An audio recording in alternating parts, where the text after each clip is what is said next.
This video is for anybody who has grown up fat or was otherwise told that they were ugly and unlovable. It is the weirdest thing to grow up being told that love, romantic love, is like the most important thing, the defining human experience, and like this rite of passage that everyone goes through, and it's like the happy ending to every story. Every movie ends with kissing and marriage and romantic love. There's all these quotes, there's all these sayings like all you need is love and love conquers all and love is blind and all this shit.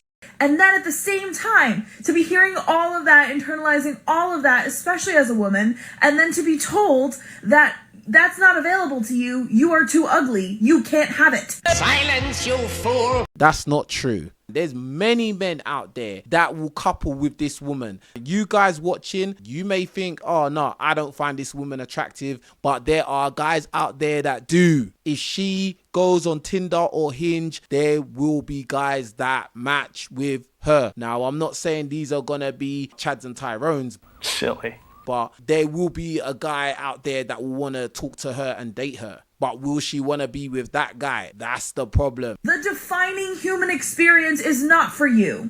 It's not for you because of your looks.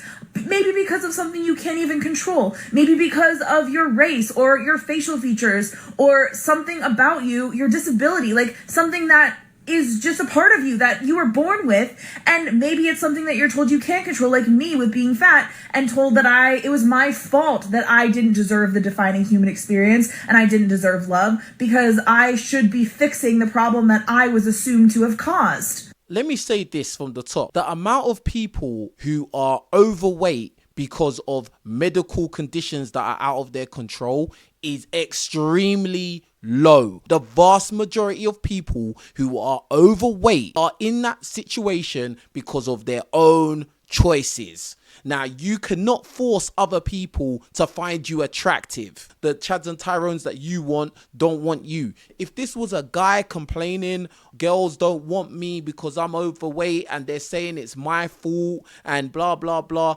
people would laugh at him. People will tell him to shut up and lose the weight. Crazy lengths to like improve their appearance. There's this whole like femcel community. People are getting plastic surgery. People are going on like insane eating disorder diets. Like people do whatever it takes because we are told that love is so important. What about health being important? Because whether you like it or not, if somebody is overweight, what it tells the outside world is that probably you didn't have much discipline with your choices, whether it be your diet or how much exercise you partake in. People are going to make some snap judgments based on how you look. If you are somebody who's in shape, people are going to look at you and think, wow, that's somebody that takes care of themselves. That's somebody that has discipline. You on the screen talking, you do that as well. Regardless of all of that, there are men out there that will still match with her, that will couple with her. I have seen throughout my whole life women that look like this woman here with husbands and children. It is an easy leap from love as the defining human experience and the most important thing ever, and you are unlovable and will never have it if you stay as you are. It is an easy leap to life is not worth freaking living. Why are you so against maybe self-improving? Why is it all a bad thing? Either you're crushed by existential despair or you have to question it and say, well, this sounds kind of shallow. If I can't have it because of my looks, maybe love is not the end-all be-all, and then that's its own kind of alienating. And so maybe you define yourself in other ways. Maybe you become a girl boss who wants to like move up in the world and have an amazing career and like not define yourself by love. Sure, that's all great. But then you're still told that it's the most important thing and that single women with great careers or whatever the stereotype is still don't have a man, so they still aren't happy. And it's still at the end of every movie and every song is about it. And if you don't have that experience, you can't relate to 90% of songs. And so this is what I did. I said, I'm going to be a badass career woman because I can't have love. So better focus on everything else and do everything else better than everyone else. She wasn't finding love, so she chose to be a career woman and be a boss or whatever. But you could have used that same energy to maybe get in better shape. Like, I don't understand. Like, why not change your image and see if better results? No, you don't want to do that. You want to jump into your masculine energy and be a girl boss. And then the second you decide maybe that career is not for you, or the second that you examine why you are so hard on yourself about it or why you're working so hard for it, it all comes crashing down and you have literally an existential crisis because what do you live for now? And if you realize that everything you've ever done is a band-aid for not being able to be loved, like, woo, that's a lot. So if you have some baggage about this, I see you, I feel you, that makes sense. What are you talking about, you idiot? I saw a couple videos talking about this, but I just wanted to throw my 2 cents in on how frustrating it is not to be conveniently attractive in this day and age specifically, and also not knowing anything. So I'm 21. I don't know how to do my natural hair.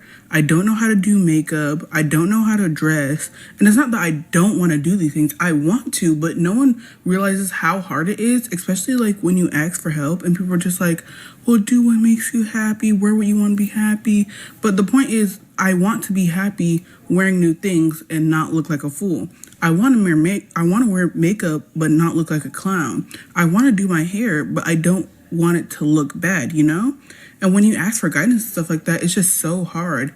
And you try to look up online, and when people don't look like you, they look conventionally attractive. It's so much harder because you're like, this will never look as good on me than it does on them. Stop it. Get some help. You need to worry about yourself. Stop worrying about how things look on other people. You just got to work with the cards you've been dealt. During my lifetime, I have seen women that look like this and they have husbands and children. There are men out there that will be willing to couple with a woman like this. Maybe not me personally, maybe not you guys watching this video, but there are men out there that they will see her and think, I want to go there. As someone who grew up being called ugly and not fitting into any beauty standard, it's so hard for me to like take a compliment, like to accept a compliment. When someone says I'm pretty, the first thing that comes to my mind is, really? Oh my gosh, thank you so much. And I hate that for me because it makes me come across as so insecure. But that's just like a trauma response because my brain can't seem to comprehend that somebody finds me pretty or beautiful. And this started when I was younger. Like people would come up to my parents, they would be like, oh, your child, is that a girl or a boy? And my dad would get so angry. Like people would literally say to my parents' face that, oh, if only she looked like her mother, she would be so much prettier, to the point where my parents had to like pierce my ears for people to be able to like identify me as a girl. Like it's so weird. I have this friend, and whenever I would go to class last year, she would be like, oh, Mhlali, I was there, Mhlali, you look so beautiful. And like I would be like, really? Or I would say, oh, now we're all Mhlali. And she told me, Mhlali, you need to learn how to take a compliment. Like if someone says something nice about you, just learn to like take it and accept it. You don't have to say something nice back. You don't have to, you know. But I'm still struggling with it. Stop it. Get some help. You need counseling to get over those comments that was said to you back in the past. And if you're getting compliments now, guys telling you that they find you attractive, why don't you just roll with that? Why are you thinking about what happened like 10 years ago or 15 years ago?